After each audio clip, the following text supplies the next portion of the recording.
अस्सलाम वालेकुम। जैसा कि आपको पता है कि हम पढ़ रहे हैं physical therapy intervention of multiple sclerosis. Physical therapy intervention of multiple sclerosis के अंदर नेक्स्ट जो हमारे पास आ जाता है that is flexibility exercise. Flexibility exercises में हम क्या करते हैं कि हम रेंज ऑफ मोशन को इंक्रीज़ करते हैं। रेंज ऑफ मोशन को किस तरह इंक्रीज़ करते हैं, इसमें हम स्ट्रेचिंग करवाते हैं, स्ट्रेचिंग रिक्वायर्ड होती है। अच्छा, अब हमें किस तरह पता चलेगा कि हमने स्ट्रेचिंग कौन से मसल्स में करवानी है और स्ट्रेंथनिंग कौन से मसल्स में करवानी है। ठीक है, दो टर्म्स होती हैं, या तो आपके मसल जा रहे होते हैं कॉन्ट्रैक्ट वीकनेस के अंदर या आपके मसल्स जा रहे होते हैं स्ट्रेच वीकनेस के अंदर। मोस्टली हमारी बॉडी के जो फ्लेक्सर्स मसल्स होते हैं वो कॉन्ट्रैक्ट वीकनेस के अंदर जा रहे होते हैं और जो हमारी बॉडी के एक्सटेंसर मसल्स होते हैं वो स्ट्रेच वीकनेस के अंदर जा रहे होते हैं। और जो हमारी बॉडी के मसल्स लाइक फ्लेक्सर मसल्स जो कॉन्ट्रैक्ट वीकनेस में जाते हैं उनकी स्ट्रेचिंग करते हैं हम, और जो बॉडी के मसल्स स्ट्रेच वीकनेस के अंदर जाते हैं लाइक एक्सटेंसर मसल्स उनकी हम स्ट्रेंथनिंग करते हैं। अच्छा, अब फ्लेक्सर मसल्स में कौन कौन से आ जाएंगे हमारे पास, जिनकी जो है वो कॉन्ट्रैक्ट वीकनेस हो रही होती है और हमें रिक्वायर्ड होती है स्ट्रेचिंग। ठीक है, इसमें हम देख लेते हैं कि अभी हम इनको डिस्कस करते हैं मल्टीपल स्क्लेरोसिस के लिहाज से भी कि मल्टीपल स्क्लेरोसिस में किन मसल्स की स्ट्रेंथनिंग रिक्वायर्ड है और किन मसल्स की स्ट्रेचिंग रिक्वायर्ड है। अच्छा, अब स्ट्रेच वीकनेस में आ रहे होते हैं फ्लेक्सर मसल्स, ठीक है, कॉन्ट्रैक्ट वीकनेस में जा रहे होते हैं। मैंने आपको बताया राउंडेड पोस्चर जब हम बनाते हैं तो उसके अंदर हमारे pect major, internal rotator, back के एक्सटेंसर, थोरैक्स मसल ये जा रहे होते हैं स्ट्रेच वीकनेस के अंदर और इनकी हमें चाहिए होती है स्ट्रेंथनिंग। ये मैंने बताए हैं। हम नॉर्मली अपना राउंडेड पोस्चर ही बनाकर बैठते हैं जिसकी वजह से हमारे बैक में पेन भी होती है। तो उसके अंदर हमारे कौन से मसल्स जा रहे होते हैं स्ट्रेच वीकनेस के अंदर, pect major, internal rotators, extensors back के, थोरैक्स मसल्स ये जा रहे होते हैं स्ट्रेच वीकनेस में, उनकी रिक्वायर्ड है स्ट्रेंथनिंग। पैक्ट मसल्स जो है इनकी रिक्वायर्ड है स्ट्रेचिंग, हैमस्ट्रिंग की स्ट्रेचिंग रिक्वायर्ड है, क्वाड्स की स्ट्रेंथनिंग रिक्वायर्ड है, लंबर एक्सटेंसर्स की स्ट्रेचिंग रिक्वायर्ड है, एब्डोमिनल मसल्स की स्ट्रेंथनिंग रिक्वायर्ड है। अब हम एमएस के लिहाज से देख लेते हैं कि किन मसल्स की स्ट्रेंथनिंग और स्ट्रेचिंग रिक्वायर्ड है। स्ट्रेंथनिंग किन मसल्स की रिक्वायर्ड है, pect major, pect minor, cervical extensors, internal rotators of shoulder, lumbar extensors, latissimus dorsi. I mean सारे स्ट्रेंथनिंग वाले सारे जो एक्सटेंसर मसल्स हैं उनकी स्ट्रेंथनिंग रिक्वायर्ड है, जैसे हमने यहाँ पे पढ़ा।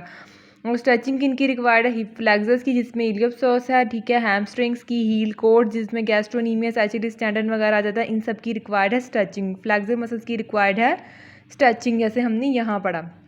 अच्छा, अब दो तरह की स्ट्रेचिंग्स होती हैं, एक सस्टेन्ड स्ट्रेचिंग और एक बलिस्टिक स्ट्रेचिंग। सस्टेन्ड स्ट्रेचिंग वो होती है जिसमें हम एटलीस्ट 5 to 10 सेकंड का होल्ड देते हैं और यही टाइप है स्ट्रेचिंग की जो हम यूज़ करते हैं एमएस के पेशेंट्स के अंदर।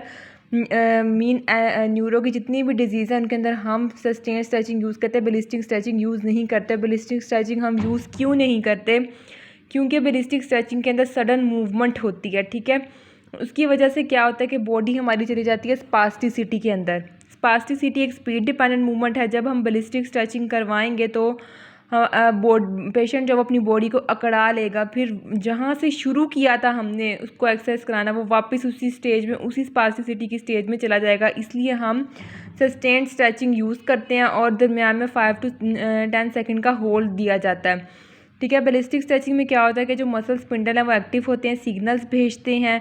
जब आप सडन स्ट्रेच करते हो तो वो सिग्नल्स भेजते हैं मसल स्पिंडल, फिर वो क्या करते हैं कि वो रिफ्लेक्स एक्शन में जाते हैं, खुद को कॉन्ट्रैक्ट करते हैं और ब्रेन डैमेज होता है और वो स्पास्टिसिटी को प्रिवेल करता है। इसलिए कभी भी बैलिस्टिक स्ट्रेचिंग नहीं करवाई जाती है किसी भी न्यूरो के पेशेंट को। ठीक है, अच्छा, अब हम बात कर लेते हैं कि हम फटीक को किस तरह मैनेज करते हैं। फटीक के लिए डिफरेंट रिलैक्सेशन टेक्निक्स होती हैं, रिलैक्सेशन एक्सरसाइज होती हैं जिसमें पेशेंट को बेड पर लिटा के खुद को वो एक साइड पे टिल्ट करता है, लेग्स को एक साइड पे लेके जाता है, आर्म ऊपर लेके जाता है, नीचे लेके जाता है। इस तरह की डिफरेंट रिलैक्सेशन टेक्निक्स है, वो पिक्स से मैं आपको दिखा दूँगी, पिक्स से ज़्यादा अच्छे पता चल जाएगा।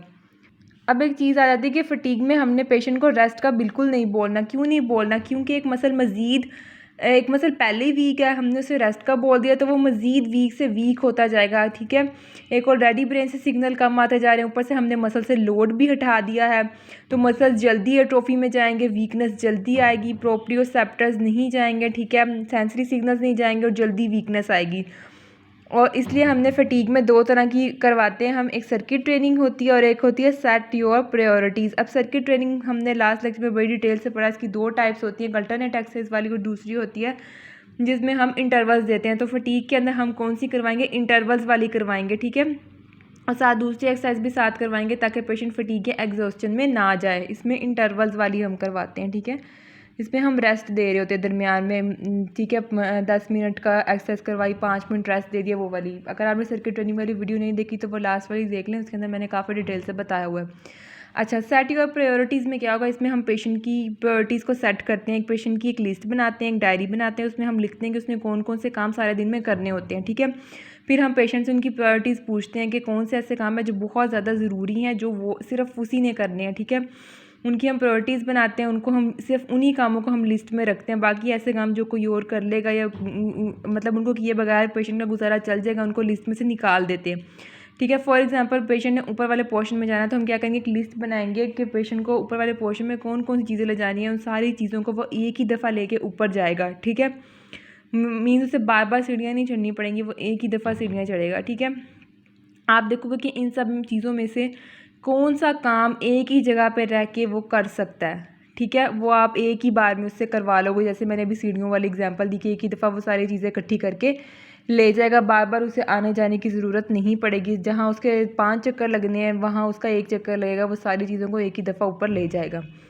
अच्छा, नेक्स्ट आ जाती है इसमें एरोबिक कंडीशनिंग। एरोबिक कंडीशनिंग में क्या है कि इसमें भी सर्किट ट्रेनिंग वाली आ जाती है, जिसे हम कहते हैं इनर्जी इफ़ेक्टिवनेस स्ट्रैटेजीज़, कि आपने एनर्जी भी बचा के रखनी है। आपको लगता है कि कोई काम आपने किया है या कोई एक्सरसाइज पेशेंट से करवाई है और पेशेंट चला गया है एग्जॉस्शन के अंदर, तो अब आपने क्या करना है, फ़ौरन से पेशेंट को कहना टाइम आउट, उसे वहाँ पे स्टॉप कर देना, ठीक है। उसे कहना है बैठ जाओ, रेस्ट करो।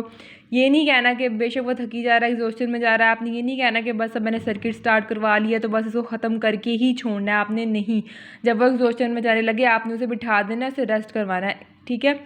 आपकी जो एनर्जी है वो कम होने की बजाय इम्प्रूव होती है अगर आप एक लिस्ट बनाओ प्रायोरिटी वाइज।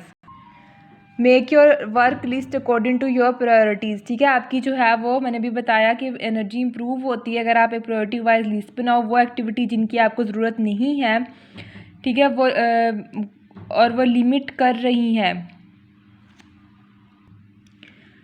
ठीक है।